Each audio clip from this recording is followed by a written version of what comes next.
Black History Month is important because Black history is American history. Oh, I feel like we're just not taught like enough Black history in school to begin with. People have been trying to erase Black people for so long. Anything that we aspire to do on this earth, we have an equal opportunity to do that. Black History Month, at least you know that when this month comes around, it's about to be all Black all the time. You just feel important this month. What a tough question. Super hot fire after he's like done his rap battle and he's like, yeah, that's me. I don't know. I'm too old for memes. The guy that does like the thinking, he's like, the little boy with the cup who kind of just looks up and then disappears. Any meme that has Cardi B is probably my favorite. Why you always lie? He's like, not on my watch.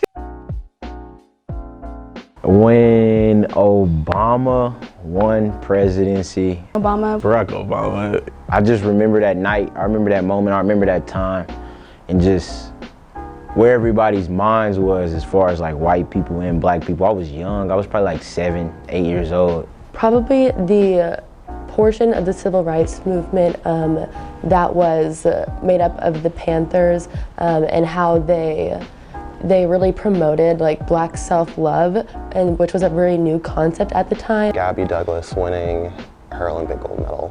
The Negro solstice that just passed on Twitter, that was like my favorite moment ever. Coachella with Beyonce. Beyonce homecoming. With Black Panther, celebrate that, you know, with him passing. R.I.P. to Chadwick. When the Black Lives Matter movement started in 2013. When Cathay Williams was the first African American woman to enlist in the Army, but she enlisted as a male.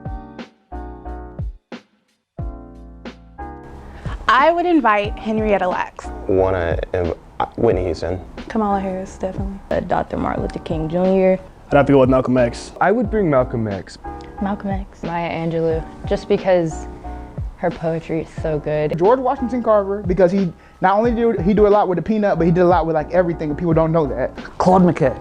Maybe it's because I just recently watched a movie about this, but I'm gonna say Madam C.J. Walker because she seemed really eccentric, successful, and I just want to be around her. The first African-American student at OSU, I believe her name is Nancy. Yeah, Nancy. Dorothy Dandridge. Maybe like Sojourner Truth. Definitely bringing Nipsey Hussle.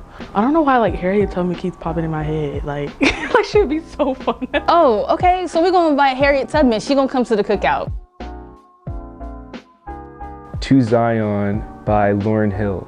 My mom used to always play that CD. I love All the Single Ladies by Beyonce. I think because I can do my dance with it. Break me out and get you, yeah, when the lights is out, hey. Down for my N-words, that song. I don't have a specific song, but a genre that makes me feel Black is Afro beats. Anything by Earth, Wind & Fire, or anything by Teddy Pendergrass, or Harold Melvin and the Blue Notes. How can I forget Harold Melvin and the Blue Notes? Ooh. First off, what categorizes as a Black film? It would have to be ATL. Dope. It came out in 2015. I guess Friday. All right, I'll break it down like this. Friday is my favorite Black film through and through.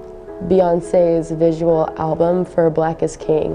That is Black film at its best. The Princess and the Frog, because it's like the first Black princess. I guess Dreamgirls.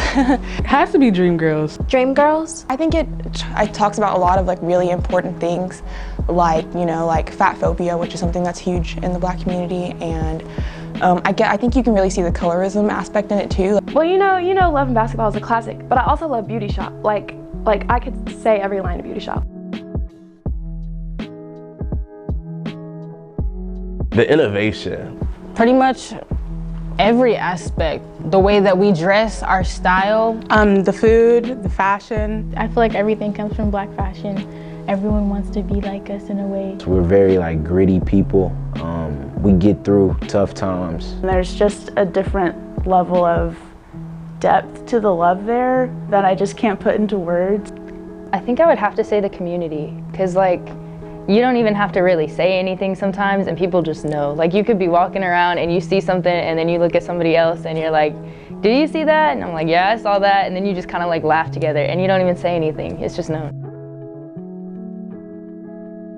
Honestly, free. It's not just gonna be a month, it's gonna be something we talk about all year, all the time. Like if they're not taught about it in school, we're gonna be taught about it at home. I want my kids to to know Black history first. By extending it, not 28 days, we need 365. With pride, because to be Black is to be proud. Being yourself, owning who you are, and not letting anyone try to define you, you know? A lot of times, Black History Month is conversations that begin and end with Black oppression. And I think we forget just about the beautiful small parts of Black History Month or Black History period, the cookouts, the hanging out with your friends, the family reunions, these type of things. And I just want my kids to be able to know those type of things. But I don't want kids, so other people's kids, to know those things. As someone that helps students move to the next level. I just want history to remember me as someone who is really connected with her community, who loves her community. I just want to be somebody who, when they envision their best self, they try to act like and do something that I would do. Hopefully I'm a good-ass lawyer and I do some shit that just changes the world. I want history to remember me for being fabulous, and that's it. Hopefully as like just an activist who fought for what was right and stood up for her people and herself. Yeah, that's it. Awesome. Perfect. Thank you so much. Cool. That's a wrap. Woo!